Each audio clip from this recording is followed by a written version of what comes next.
አዲስ አበባ ውስጥ ከ1500 በላይ ሬጂስተርድ ያደረጉ ሪል ስቴቶች አሉ። ታዲያ ውድ ደንበኞቻችን እናንተ በአንድ ቀን ስህተት ሚሊዮኖችን እንደምታጡ አስባችሁ ታውቃላችሁ? በተለይ ደግሞ በዚህ ሰዓት አፓርትመንት ለመግዛት እያሰባችሁ ያላችሁ ቤተሰቦቼ፣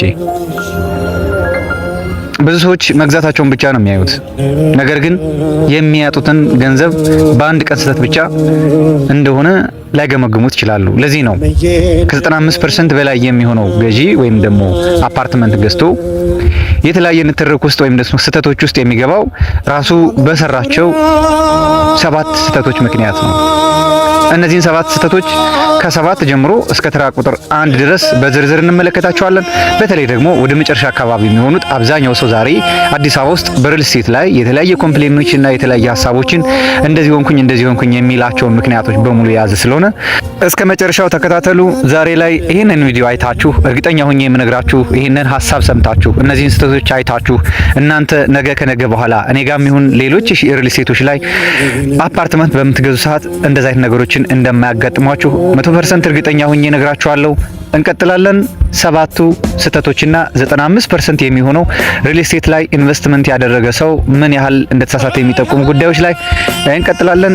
ኢንጂነር አደባባይ ጓደኛ ከ7ቱ ዋና ዋና ስህተቶች መካከል የመጀመሪያውን 7ኛውን ጉዳይ እንመለከታለን። ይህ ጉዳይ የአልሚውን ማንነት ወይም ደግሞ የኩባንያውን ማንነት ሳያረጋግጡ መግዛት ነው። ኩባንያው ማን ነው ወይም ደግሞ ሪል ስቴቱ ማን ነው ለሚለው ጥያቄ የመጀመሪያው እንግዲህ ኩባንያው ከዚህ በፊት ምን ያህል ህንጻዎችን ገንብቶ ለደንበኞች አስረክቧል። ሁለተኛ ደግሞ አስረክቦ ከሆነስ የሚኖሩት ሰዎች ስለዚህ ድርጅት ስለዚህ ኩባንያ ከዚህ በፊት አፓርትመንት የሸጠላቸው ደንበኞቻቸው ከዚህ በፊት ስለ ድርጅቱ ምን ይላሉ? አሁንስ ምን እያወሩ ነው? እነዚህ አፓርትመንቶች የጥራት ሁኔታቸው እንዴት ነው? በምን ያህል ጊዜ ገንብቶ አስረክቧቸዋል? እነዚህን አፓርታማዎች ለመገንባት ምን ያህል ጊዜ ወስዶበታል? ድርጅቱ ከየት ነው የመጣው? መነሻው ምንድን ነው የሚለውን ነገር በጥራትና በጥልቀት አለመመልከት። ለዚህ ቋሚ መፍትሄ የሚሆነው ምንድነው? አስረክቦ ከሆነ ከዚህ በፊት ያስረከባቸውን አፓርትመንቶች ሄዶ በአካል ማየትና መጎብኘት፣ እንዲሁም ደግሞ እዛ ገዝተው የሚኖሩ ሰዎችን ወይም ደግሞ ቤተሰቦችን ስለ ሪል ስቴቱ መጠየቅ። እነሱ እንደናንተ ገዢዎች ናቸው፣ አይዋሻቸውም፣ ይናገራሉ። ተራ ቁጥር 7 አየን። አሁን ደግሞ ወደ ተራ ቁጥር 6 እንሄዳለን። 6ኛ ውሉን ሳያነቡ መፈረም ነው። አብዛኛውን ጊዜ ኢትዮጵያ ውስጥ ማንበብ የሚቸከን፣ ማንበብ የሚያስጠላን፣ ማንበብ ልክ እንደ ትምህርት መስሎ የሚታየን፣ አፓርትመንት እየገዛን እንደሆነ የምንረሳ የምንዘነጋ፣ በሚሊዮኖች ብር እያወጣን እንደሆነ የምንረሳ የምንዘነጋ ብዙ ሰዎች አለን። በዛው ልክ ደግሞ ሪል ስቴቶች እስከ 20 ፔጅ ድረስ እስከ 20 ገጽ ድረስ ሰዎች ተሰላችተው ውል እንዳያነቡት የሚያደርግ ውል አዘጋጅተው ለእናንተ ያቀርባሉ። እኛም ያለፍንበት መንገድ ስለሆነ እናንተ ብዙ ደንበኞችም እዚህ ውስጥ ትኖራላችሁ። ሰብስክራይብ አድርጋችሁ ቻናሉን ምናልባትም ቴሌግራም ቻናሉ ላይ ስላለ እዛ ላይ መታችሁ ሰብስክራይብ አድርጋችሁ ተቀላቅላችሁ ይሄን ሐሳብ እያደመጣችሁ ያላችሁ ልትኖሩ ትችላላችሁ። ብዙዎቻችሁ በዚህ ተጠቅታችኋል። በእኔ የሥራ ልምድ ውስጥ እንኳን ወደ 6 የሚሆኑ ቤተሰቦች በውል ዙሪያ ሳያነቡ ብዙ ጉዳዮች ከተፈጸሙ በኋላ ዛሬ ላይ ድርጅቱን ተጠያቂ የሚያደርጉ ወይም ደግሞ ድርጅቱን የሚጠይቁ ሰዎች አሉ። ተጠያቂነታቸው ግን እነሱ እንጂ ድርጅቱ አይደለም። ውል አለማንበብ የእናንተ ስህተት እንጂ የድርጅቱ ስህተት አይደለም።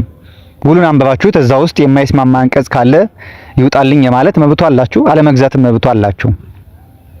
ብዙ ሰዎች እየተሸፈኑባቸዋል።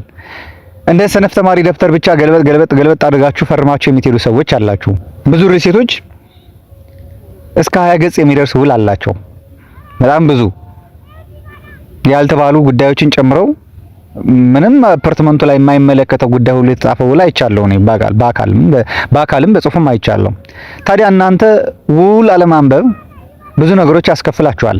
ለምሳሌ የቅጣት ሁኔታዎች፣ የክፍያ ሁኔታዎች፣ ወርሃዊ ክፍያ ሊሆን ይችላል በወር የተገመደ ከሆነ፣ በኮንስትራክሽን ሂደት የተገመደ ከሆነ፣ ውል ላይ ያሉ ጭማሪዎች፣ በግንባታ ሂደት የሚጨምሩ ጉዳዮች ካሉ ለምሳሌ እኛ ኢንክሪመንት ብለን የምንጠራው ማለት ነው ወይም ደግሞ ወለድ በግንባታ ሂደት ለሚፈጠር ማንኛውም የግንባታ ዋጋ ንረት ደንበኛውን አይመለከተውም የሚል ውል አለ፣ ይመለከተዋል የሚል ውል አለ። አብዛኞቹ በሰንጠረዥ በፐርሰንት አስቀምጠው የግንባታ ሂደት ቢጨምር እናንተ ላይ ይጨምራል የሚል ውል አንቀጻቸው ላይ አካተዋል። ውል ማስረከቢያ ጊዜም ብቻ አይደለም፣ ወይም ደግሞ በዚህ ዓመት አስረክባለሁ የሚለውን ብቻ አይደለም የሚይዘው። ኢቭን ከተረከባችሁ በኋላ ማን ነው የሚያስተዳድረው የሚል ጉዳይም ያለበት ነው። ብዙ ክፍያዎች አሉባችሁ፣ እነሱን ጭምር ውሉ ላይ ማየት አለባችሁ። ውል የአፓርትመንቱ 50% የሚሸፍነው ነገር ነው ከመግዛታችሁ በፊት ከገንዘቡ ተጨማሪ። ስለዚህ ውልን በትኩረት ማየት የእናንተ ሁለት ጉዳዮችን አይተናል። አሁን ደግሞ ወደ ተራ ቁጥር 5 እንሄዳለን። ተራ ቁጥር 5 የአካባቢውን ወደፊት እድገት አለማጥናት። ብዙ ሰዎች አፓርትመንት ሲገዙ ሁለት አይነት ሀሳብ ነው ያላቸው። አንደኛው ለመኖሪያ ነው፣ ሁለተኛው ደግሞ ለኢንቨስትመንት ነው። ይህ ማለት ለኢንቨስትመንት የተገዛው አፓርትመንት አያስኖርም ማለት አይደለም። ነገር ግን ሞር ለማከራየት ወይም ደግሞ መልሶ ለመሸጥ ሪተርን ኦን ኢንቨስትመንቱ አርኦአዩ ከፍ ያለ ነው ለማለት ያክል ነው። እና አንዳንድ ጊዜ ወደፊት የከተማ ልማት የከተማ እድገት ለምሳሌ አሁን አዲስ አበባ ያለችበት ሂደትና ባለፉት 2 ዓመታት የነበረችበት ለውጥ እኩል አይደለም። ባለፉት 2 ዓመታት በጣም በቦታ በሎኬሽን ጥሩ የሚባሉ ቦታዎች አሁን ላይ ቀንሷል። አሁን ላይ ደግሞ አዳዲስ ቦታዎች በጣም ውድ የሚባሉ ሰፈሮች መጥተዋል። ለምሳሌ ልጥቀስላችሁ። ከዚህ በፊት ቦሌ፣ ሳር ቤት የመሳሰሉ ቦታዎች ፕራይም የሚባሉ ሎኬሽን ናቸው በሪል ስቴት። አሁን ደግሞ ተቀይረዋል። እነ ካዛንቺስ እና 4 ኪሎ እነ ፒያሳ በፊት ማን ያውቃቸው ነበር? ከ2 ዓመት ከ3 ዓመት በፊት አፓርትመንት ግዙ ቢባሉ። አሁን ላይ ግን ሽፍት አድርጓል። ዛትስ ዋይ እናንተ ዛሬ ከመግዛታችሁ በፊት ወደፊት የሚኖረውን የከተማ እድገት የሰፈር ለውጥ ከትራንስፖርት ጀምሮ እያንዳንዱ ነገር ማየት አለባችሁ፣ ማጥናት አለባችሁ። ከተማ ሲለወጥ ብዙ ነገሮች ይለወጣሉ። ፋሲሊቲው በዛው ልክ ነው የሚለወጠው። ኢንቨስትመንቱ በዛው ልክ ነው የሚለወጠው። አይደለም ይሄን እናንተ የምትገዙት አፓርትመንት ወይም ደግሞ ህንጻው በኩል ያሉ ሌሎች ነገሮችን ማጥናት አለባችሁ። በተለይ ደግሞ ቦሌ አካባቢ መሀል ከተማ ላይ አካባቢ ስትገዙ እንደዛ አይነት ነገር ያጋጥማችኋል። ዛሬ አፓርትመንቱ ስትገዙት ዛሬ ቆንጆ የሆነ ቪው አለው፣ ባልከኒ ያለው ቆንጆ የሆነ አየር ቤታችሁ ውስጥ የሚንሸራሸር ምንም አይነት ነገር የማይከልለው አፓርትመንት ሊኖራችሁ ይችላል። ከአመት ከ2 ዓመት በኋላ ግን እናንተ ከገዛችሁት የፎቁ ቁመት የበለጠ ሌላ ፎቅ ከጎኑ ይገነባል። ስለዚህ የእናንተ ባልከኒ ወርዝ የሚያደርገው ምንድነው? የእናንተ ቪው ወርዝ የሚያደርገው ምንድነው? ዛት ወደ ላይ ከፍ ሲል አፓርትመንቶች ቦሌ ላይ ዋጋቸው ከፍ ይላል፣ ይጨምራል። እኔም የምሸጠው እሱ ስለሆነ ስለዚህ እንደዛ አይነት ነገሮችን ግምት ውስጥ በማስገባት ነገ ወደፊት የገዛችሁትን አፓርትመንት አተርፋለሁ ወይ ደግሞ ኢንቨስት አደርጋለሁ ብላችሁ የገዛችሁት አፓርትመንት ሌላ ወጪ ኢቭን ራሱን እንኳን መልሶ የማይሽጥ ነገር እንዳይመጣ በጥንቃቄ እነዚህን ነገሮች ማየት ይኖርባችኋል። ለዚህ ደግሞ ትክክለኛ የሆነ የሽያጭ አማካሪ ማግኘትን ይፈልጋል። እንቀጥላለን። እመዬ እንደምን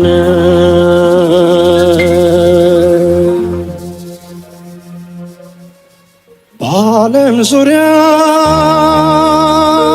አሁን ከሰባቱ ጉዳዮች 3ቱን አይተናል። አሁን ደግሞ 4ኛ ደርሰናል። 4ኛ ተራ ቁጥር የተደበቁ ወጪዎችን አለማስላት ወይም ደግሞ አለማወቅ። ብዙ ጊዜ ሪል ስቴቶች ላይ የተደበቁ ወጪዎች የሉም። ነገር ግን ውሉ ላይ ወይ ደግሞ አንቀጹ ላይ የማይካተቱ መጨረሻ ላይ ሊሆን ይችላል፣ ቤቱን ከተረከባችሁ በኋላ ሊሆን ይችላል። እንደዚህ አይነት ነገሮች የሚመጡት አንዳንድ ጊዜ በጣም ጥሩ የሚባሉ ሪል ስቴቶች ላይ እንደዚህ አይነት ነገሮች በግልጽ ተጽፈው አሉ ውሉ ላይ። እነዚህ የተደበቁ ወጪዎች የሚሉ ለምሳሌ የመዝገብ ክፍያዎች ሊሆኑ ይችላሉ። ካርታው ወደ ዲጂታል ካርታ ካልዞረ ወደ ዲጂታል ካርታ የምታዛውሩበት ወጪ በራሱ የተደበቀ ወጪ ነው። የውሃ ቆጣሪዎችን ማስገባት ለምሳሌ የእናንተ ወጪ ሊሆን ይችላል። የመብራት ቆጣሪዎችን ጨምሮ የእናንተ ወጪ ሊሆን ይችላል እስካልተጻፈ ድረስ።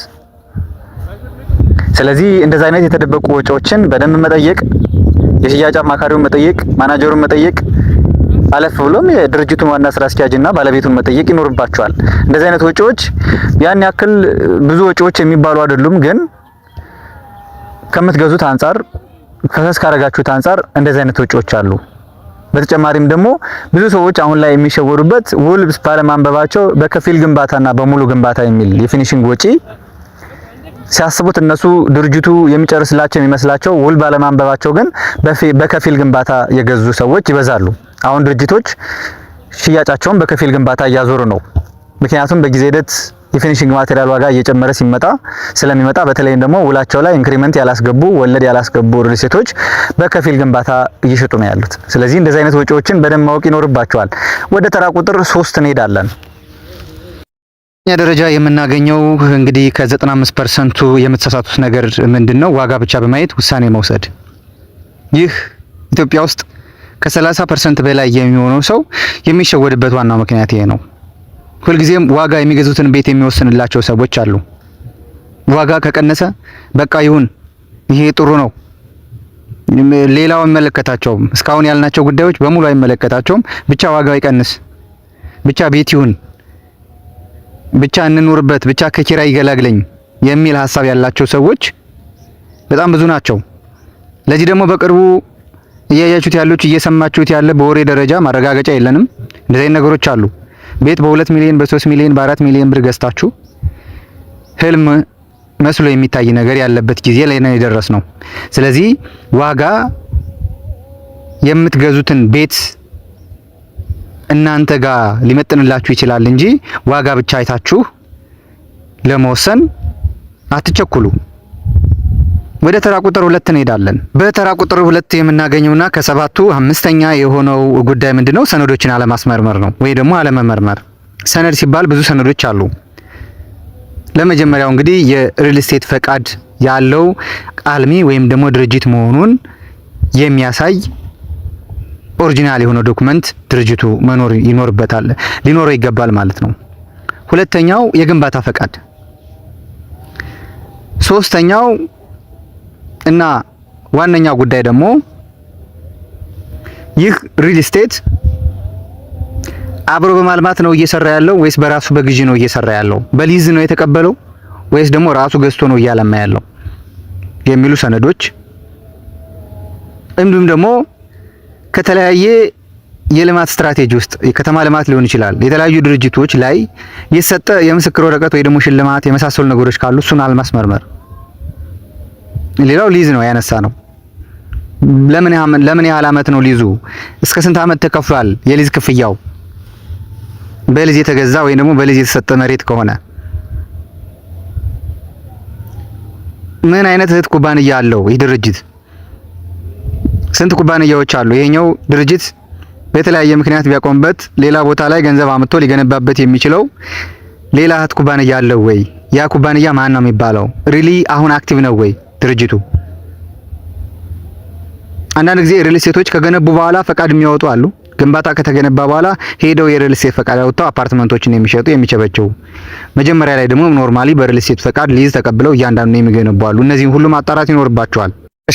አሁን የመጨረሻው ጉዳያችን ላይ ደርሰናል። የመጨረሻውና ዋነኛው ጉዳይ እንግዲህ ደንበኞች በጣም የሚሳሳቱ ነገር በፍጥነት መወሰን ነው።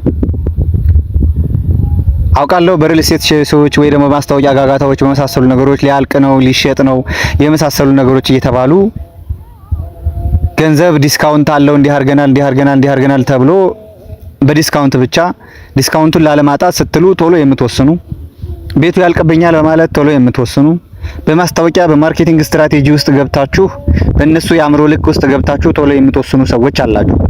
ሌሎችን ስህተቶች ትተናቸው እንኳን ውሳኔ ምን ያህል እንደሚጎዳ፣ ቶሎ መወሰን ምን ያህል እንደሚጎዳ እና ምን ያህል እንደሚጠቅም፣ ቶሎ መወሰን ጥቅምም አለው ጉዳት አለው ብቻ አይደለም እያልኩ ያለሁት፣ ግን ውሳኔው ውሃ የሚያነሳ መሆን ካለበት ብቻ ነው የሚሆነው እንጂ ቶሎ በወሰናችሁ ቁጥር የምታጡት ነገር ብዙ ነው። በሚሊዮኖች ነው የምታጡት።